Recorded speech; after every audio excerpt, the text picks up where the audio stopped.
안녕하십니까, 김철입니다. 오늘은 정부회계감사론 제5장 동영상 강의를 올려드리도록 하겠습니다. 화면 공유로 정부회계감사론 파워포인트가 아니라 PPT를 하고 그 다음에 보기를 전체 보기로 바꿔줄게요. 네, 좋습니다. 오늘은 총계정 원장과 전기란 무엇인가를 배우는 시간이 되겠습니다. 먼저 총계정 원장, ledger라고 하는데 이것은 계정, 모든 계정, 총이니까 모든 계정들을 함께 모아놓은 장부를 ledger 또는 총계정 원장이라고 합니다. 이 총계정 원장은 그 안에 자산, 부채, 자본, 수익, 비용 등 계정 과목별로 모든 거래가 재분류되게 됩니다. 지난 시간에 분계에 대해서 배웠는데 복식북이 발생주의 원리에 따라서 왼쪽 데빗, 크레딧 해가지고 왼쪽과 오른쪽에 한 번씩 원인과 결과를 중복적으로 기록함으로 인해서 실수를 줄이고 정확한 기록을 하는 방법이 복식북이 발생주의 원리라고 그랬는데, 그래서 자산, 부채, 자본, 요거는 뭐라고 그랬어요? 나중에 재무상태표를 만드는 계정 과목이고, 수익과 비용은 손익계산서를 만드는 그러한 계정이라 할 수 있습니다.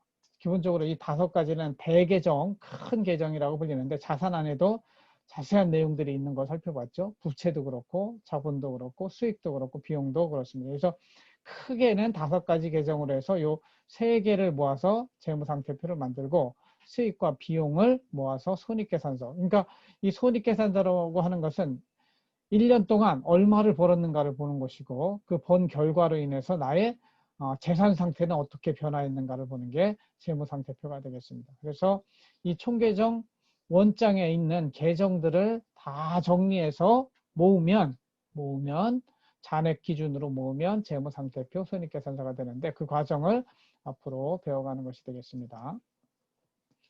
그러면 전기라고 하는 건 뭐냐? 전기, 포스트잇 할 때 포스트입니다. 포스팅. 어디에다가 옮겨 적는다. 그런 거죠. 분계장에 모든 것을 차변, 대변으로 기록을 했잖아요. 왼쪽, 오른쪽 각 거래마다 기록되어 있는 분계장에 있는 내용을 총계정 원장으로 옮겨 적는 행위를 전기라고 한다. 그래서 방법은 분계한 내용을 토대로 계정 과목을 구분하고, 그 계정 과목의 차변과 대변을 구분하고, 거래의 이중성을 반영해서 원인, 결과가 되는 계정 과목을 적으면 됩니다. 그리고 마지막으로는 거래 금액을 적으면 됩니다. 실습에 들어가 보면, 예를 들면 9월 1일 A는 한남 마중물 식당에 5천만 원을 현금으로 출자하였다. 요거를 개념적으로 대분류로 이해를 하면 자산의 증가, 현금이라는 자산이 증가했잖아요. 마중물 식당 관점에서 보는 겁니다. 마중물 식당에 자산이 증가했고, 이 5천만 원은 주인이 출자한 거예요. 그걸 자본금이라고 부르니까, 대분류 계정으로는 자산의 증가, 자본금의 증가, 이렇게 이해를 하고, 소분류, 대분류가 아니라 좀 더 작은 분류로 자산 중에서 어떤 자산? 현금의 증가.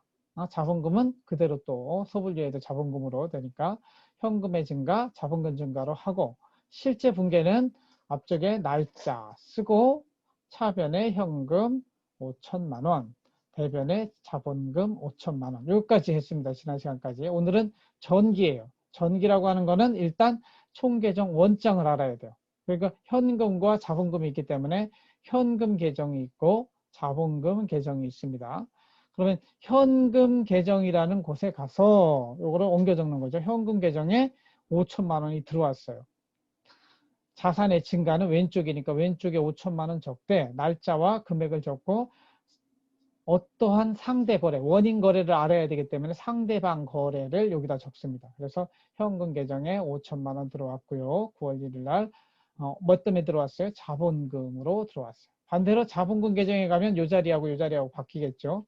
그 대신 자본금은 오른쪽 계정이니까 위치가 왼쪽이 아니라 오른쪽에 되겠죠. 그래서 왼쪽에 한번, 오른쪽에 한번 이렇게 옮겨 적게 되겠습니다. 그래서 자본금 계정에 가면은 9월 1일 똑같이 5천만 원이 증가했고 자본금으로 뭘로 증가했어요? 현금으로 증가했으니까 현금 계정을. 그래서 이 두 개가 서로 짝이 되는 거죠. 복식북이라고 하는 거는 이쪽에 한번 이쪽에 한번 사실상 중복해서 옮겨 적는 게 되겠습니다. 그 다음 거래 9월 1일 A는 은행에서 3천만 원을 차입하였다. 개념적으로 볼 때 3천만 원이란 돈이 들어왔겠죠. 그러니까 자산의 증가. 그리고 나의 빚이 증가했어요. 부채의 증가. 이렇게 이해를 하시고 소분류로는 차변의 현금, 어떤 자산 현금의 증가, 대변에는 부채 중에 차입금의 증가 이렇게 쓰시면 되겠습니다. 실제 분계는 9월 1일 차변 현금 3천만 원, 대변에는 차입금 3천만 원 이렇게 여러분 실제 노트에다가 써가면서 하셔야 돼요. 나중에 문제 풀 때는 이런 거 전혀 없습니다. 이것만 나옵니다. 총계정 원장인 현금 계정에 가서 어떻게 해야 돼요? 3천만 원이 들어왔어요. 9월 1일 날 뭘로 들어왔어요? 차입금 때문에 들어왔어요. 이렇게 기록을 하고 차입금 계정에서는 9월 1일 날 차입금이 3천만 원 증가했어. 그러니까 왼쪽에 있으니까 이건 오른쪽 부채 계정이니까 오른쪽에 적고 뭐 때문에 증가했어요? 현금 은행에서 가져오느라고 증가했어요. 이렇게 따지면 되겠습니다. 그 다음에 세 번째 사례 9월 1일 A는 판매하기 위한 상품을 1천만 원의 외상으로 매입하였다. 이렇게 됐어요. 상품이 들어왔어요. 그죠? 자산이 들어온 거예요. 근데 외상으로 매입했기 때문에 부채가 증가한 것이죠. 그래서 대분류 계정에서는 차변의 자산의 증가, 대변의 부채의 증가 이렇게 하겠습니다.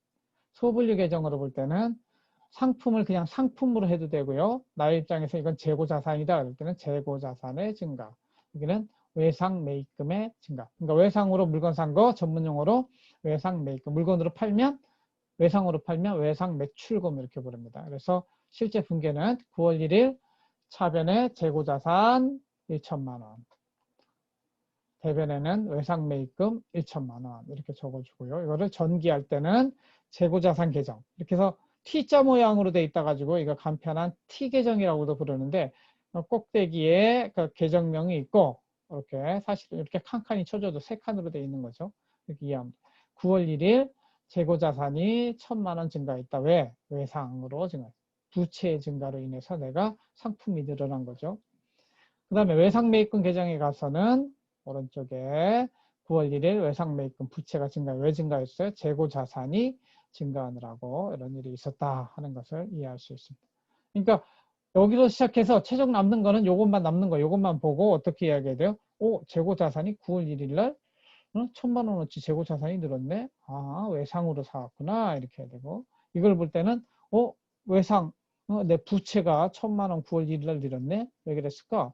내가 상품을 사놓으느라고 재고자산 사오느라고 그랬구나. 이렇게 이해할 수 있어야 된다는 것이죠. 네 번째, 9월 1일 A는 사무용 비품을 현금 200만 원에 구입하였다. 이 비품이라고 하는 거, 사무용 비품이라고 하는 걸 어떻게 보느냐에 따라서 다른데 하여튼 나는 자산이 감소했어요. 현금 200만 원을 썼으니까 일단 자산의 감소는 확실한데 이 비품을 자산의 증가로 처리하느냐 아니면 그냥 비용의 발생으로 처리하느냐 이거는 본인이 판단하기 나름이에요. 이런 건 각 회사마다 자체 기준에 따라서 할 수 있게 되어 있습니다. 그래서 비품을 자산으로 200만 원어치 산 거니까 예를 들면 책상 같은 거는 비품이면서도 자산이 되겠죠. 대분류 계정에 가서는 자산의 증가, 자산의 감소. 어떤 자산의 증가? 비품이라는 자산의 증가. 이걸 책상으로 본다면, 그죠? 그 다음에 현금의 감소. 실제 분계는 9월 1일 왼쪽 차변에 비품 200만 원, 오른쪽 대변에 현금 200만 원 이렇게 쓰게 됩니다. 실제 이거 정기는 비품 계정이 있는가 찾아가 보고 뭐 현금 계정이 있으니까 현금 계정 먼저 한다면 현금 계정에 지금은 들어오면 이쪽이지만 현금이 나간 쪽은 오른쪽에 쓰는 거예요. 여기 현금이 들어왔을 땐 왼쪽, 현금이 나갔을 땐 오른쪽. 여기도 오른쪽에 썼잖아요. 9월 1일 200만 원 현금이 나갔어요. 왜 나갔어요? 비품 사느라고 나갔어요. 비품의 관점에서 볼 때는 비품이 9월 1일 날 200만 원어치 증가했어요. 왜 증가했어요? 그만큼 현금을 주고 샀어요. 이게 비품을 자산으로 처리한 경우가 되겠습니다. 그런데 이 비품을 비용으로 처리한 경우는 어떻게 하는지 보면 이 비용으로 처리한다는 거는 남아있는 게 없어요. 자산은 남아있는 게 있잖아요. 남아있는 게 없는 걸로 처리하는 거예요. 내가 학용품 샀다, 펜 샀다, 종이 샀다 이런 것들은 써버리면 끝이잖아요. 물론 그것도 조금 남아있긴 하지만 그걸 자산으로 남기지는 않습니다. 그래서 이런 거 사무용품 비 해가지고 비용 처리할 수도 있거든요. 그래서 어떻게 이해하냐면 비용의 발생, 자산은 뭐가 감소해서 현금 자산이 200만 원 감소한 건 똑같고 근데 그 반대 계정을 비용의 발생이냐 아니면 자산의 증가로 보느냐의 차이죠. 그래서 여기는 사무용품비 그래요. 사무용품비 발생.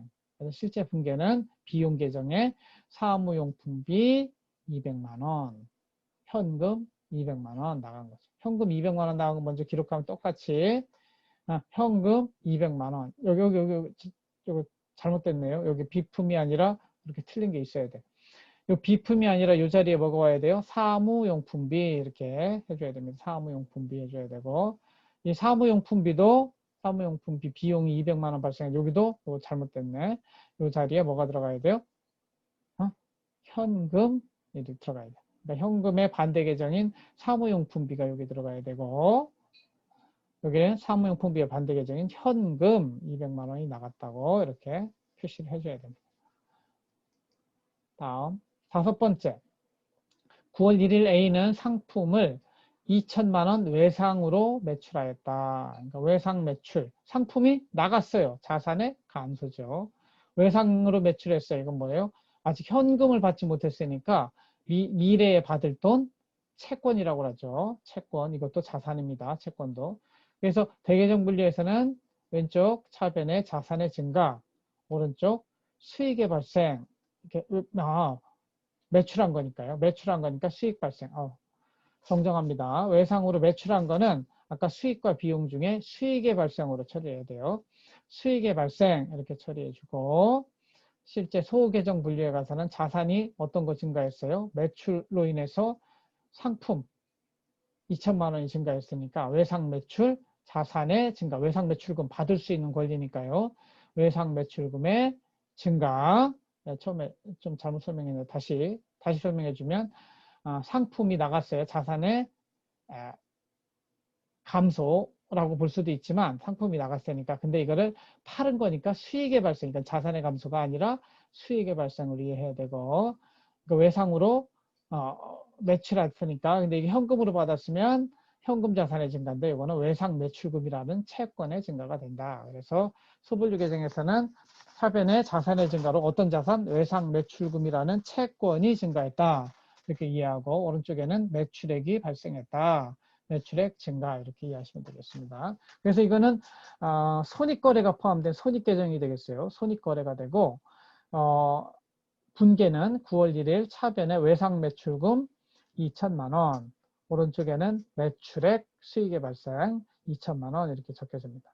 그래서 이 외상 매출금 계정에 가면은 외상 매출금이라는 자산이 증가했으니까 나이가 외상값 받을 돈 2천만 원이 증가했네. 왜 그랬을까? 상품을 며칠 외상으로 팔았구나 이렇게 이해하면 되고 매출액 수익 계정에 매출액 계정에 가가지고는 9월 1일 매출액이 2천만 원 발생했다. 왜 그랬을까? 이거 외상으로 현금이 들어왔으면 현금으로 쓰지만 외상 매출금으로 들어왔으니까 외상 매출금 2천만 원 이렇게 기록하게 됩니다. 6번째 9월 1일 A는 종업원 급여 200만 원을 현금으로 지급. 이것도 급여니까 비용이죠. 현금으로 나갔으니까 자산의 감소. 그래서 대분류 계정으로 볼 때는 비용의 발생, 자산의 감소 이렇게 이해를 하고 소분류 계정에서는 비용 중에 급여 또는 인건비 이렇게 하면 되고 오른쪽에는 현금 감소 이렇게 하면 됩니다. 실제 분계는 9월 1일 왼쪽 차변에 급여 200만 원, 오른쪽 대변에 현금 200만 원 이렇게 옮겨 적으면 되겠습니다. 그래서 전기는 이게 원장이라고 했죠. 현금 원장에 가서 9월 1일 급여 200만 원. 9월 1일 날 현금 200만 원이 빠져나갔다. 왜 빠져나갔냐? 급여 주느라고 빠져나갔구나. 이렇게 이해를 하는 거죠. 그 다음에 급여, 비용은 왼쪽에 있을 때 발생이니까 이게 오른쪽에 썼으면 한쪽은 왼쪽에 써야 되는 거예요. 양쪽이 똔똔 돼야 되니까. 그러니까 9월 1일 급여로 200만 원이 나갔네. 뭘로 줬지? 현금으로 줬구나. 이렇게 이해를 하시면 되겠습니다. 그 다음에 7번째, 9월 1일 화재로 보유 중인 상품 1천만 원이 소실되었다. 그러니까 화재로 발생한 거, 누구한테 거래한 것 같지 않지만 이거는 자연과 거래한 거예요. 손실, 즉 뭐예요? 비용이 손실 비용이 발생한 거고 나의 자산이 감소했잖아. 이게 자산 감소는 확실하죠. 이걸 어떻게 표현할 것인가? 이거는 손실 처리해야 된다 이렇게 하는 거예요. 그래서 소개적 분류에는 이렇게 불이 타서 없어지는 거 특별 손실이라고 합니다. 특별 손실의 발생, 오른쪽에는 재고자산, 상품, 재고자산의 감소 이렇게 이해하면 돼요. 그래서 실제 분계는 9월 1일 왼쪽 차변에 특별 손실 1,000만 원, 오른쪽에 나의 재산이 날라갔으니까 재고자산 상품 1,000만 원 이렇게 써주면 되고, 이것을 전기하는 것은 특별 손실 계정에 가서 특별 손실이 1,000만 원 발생했구나. 왜 발생했지? 재고자산이 그만큼 줄어들었구나. 그리고 재고자산에서도 왼쪽에는 자산의 증가, 오른쪽에는 자산의 감소니까 재고자산이 1,000만 원어치 없어졌구나. 이거 물건을 팔았으면 매출의 기억이 나오겠지만 매출이 아니고 특별 손실로 불에 타서 없어졌구나. 이렇게 특별 손실 이렇게 적어주면 됩니다. 그 다음에 8번 9월 1일 A는 1개월분 임차료 140만 원을 현금으로 지급하였다. 그래서 현금이 나간 거 자산의 감소 확실하죠. 자산의 감소 오른쪽에. 그 다음에 임차료 비용의 발생 왼쪽에 비용 발생. 대분류 계정에는 비용 발생 자산 감소. 소분류 계정으로 가면은 왼쪽 차변에 임차료 비용 발생 오른쪽에는 현금 자산 감소 이렇게 합니다. 실제 분계하는 거는 9월 1일 차변에 임차료 140만 원, 대변에는 현금 140만 원 이렇게. 그러니까 현금 계정 먼저 해본다면 현금 계정이 140만 원 빠져나갔어요. 왜 빠져나갔어요? 임차료 때문에 빠져나갔다 이렇게 쓰는 거예요. 임차료 계정 가면은 비용이 발생했네. 140만 원어치 발생했는데 임차료 뭘로 줬지? 현금으로 줬구나. 이렇게 해서 옮겨 적으면 되겠습니다. 이렇게 여러분들이 이 한 거래가 발생하면 그것을 대분류, 소분류로 이해를 하고 그 다음에 실제 분계를 한 다음에 그 다음에 총계정 원장에 전개하는 작업을 차곡차곡 해나가다 보면 원장의 내용들이 쭉 쌓입니다. 그럼 현금 계정이 다 이제 한 달 동안 현금이 어땠구나 이게 현금 출납부가 되는 거예요. 현금 들어온 건 이쪽에, 현금 나간 건 이쪽에 적게 되니까. 마찬가지로 임차료 이런 것들도 임차료 왼쪽 비용의 발생이 언제 얼마큼 발생 쭉 쌓이면 1년치를 정리하면 1년 임차료가 계산이 되는 것입니다. 그 다음에 9번째로 9월 1일 1년치 보험료 100만 원을 현금으로 지급하였다. 현금 나갔어요. 자산의 감소죠. 보험료 비용의 발생이죠. 근데 1년치를 했어요. 그러니까 이거 9월 1일부로 1년치니까 나중에 발생주의 하다 보면 이거를 어디까지 반영해야 되느냐. 한 달로 따지면은 100만 원이니까 1년치가 100만 원이니까 한 달로 따지면은 10만 원이 좀 안 되잖아. 8만 5천 원이나 이렇게 될 텐데. 그러니까 그렇게 달별로 계산할 것인지 연별로 계산할 건지 이런 것들도 회계 기준에 따라 조금씩 달라질 수 있겠습니다. 그래서 비용의 발생, 자산의 감소 이렇게 이해하고 비용은 보험료 비용 발생, 오른쪽에 현금 감소. 실제 분계는 9월 1일 차변 보험료 100만 원, 대변 현금 100만 원 이렇게 옮겨 적으면 되겠습니다. 그래서 전기, 마지막 전기는 현금 계정이 100만 원 나갔잖아요. 오른쪽에 쓰고 반대 계정 보험료를 그 앞에 써주면 됩니다. 그 다음에 보험료 계정에서는 비용의 발생 9월 1일 100만 원 비용이 발생했고 상대 계정 현금으로 나갔구나 이렇게 이해를 하시면 되겠습니다. 다음 9월 1일까지 지불해야 하는 지방세가 100만 원 있었는데 이걸 지불하지 않고 있었어요. 어떻게 이해해야 돼요? 지방세? 아직 지불하지 않았으니까 현금주의를 따지면 계산하지 않고 적지도 않아요. 장부에. 그러나 우리는 현금주의가 아니라 뭐라고 그랬어요? 발생주의이기 때문에 나한테 지금 채무가 발생한 거예요. 부채가 발생한 거예요. 그러니까 부채 발생한 걸로 적고 나중에 현금으로 내면 그때는 부채 까내리면 되는 거죠. 그래서 100만 원 지방세 100만 원을 부채의 증가로 보고 비용이 발생한 걸로 지금 발생한 걸로 쳐버립니다.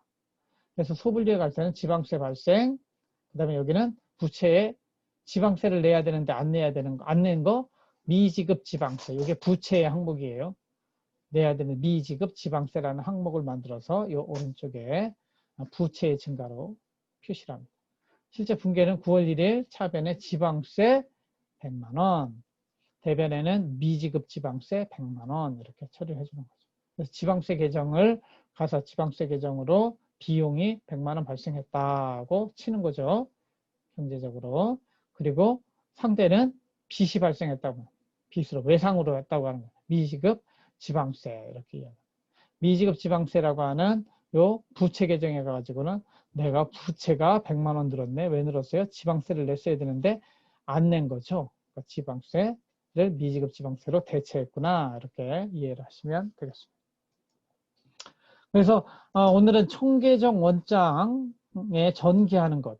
그러니까 한 거래가 발생하면 그것을 대계정으로 이해를 하고 소계정으로 다시 한번 재해석한 다음에 그것을 분계하고 분계한 내용을 총계정 원장에 옮겨 적는 전기에 대해서 공부했습니다. 여러분들이 다음 시간에는 실제 우리 저번에 했던 한 달에 장사한 거를 어떻게 기록하는지 살펴볼 터인데 일단은 개념을 여러분들이 이해하시고 제 수업 시간에는 연습 문제를 여러분들한테 드려서 풀도록 해보겠습니다. 오늘 하나님 말씀은 베드로전서 4장 10절 말씀입니다. 제가 읽어드릴게요.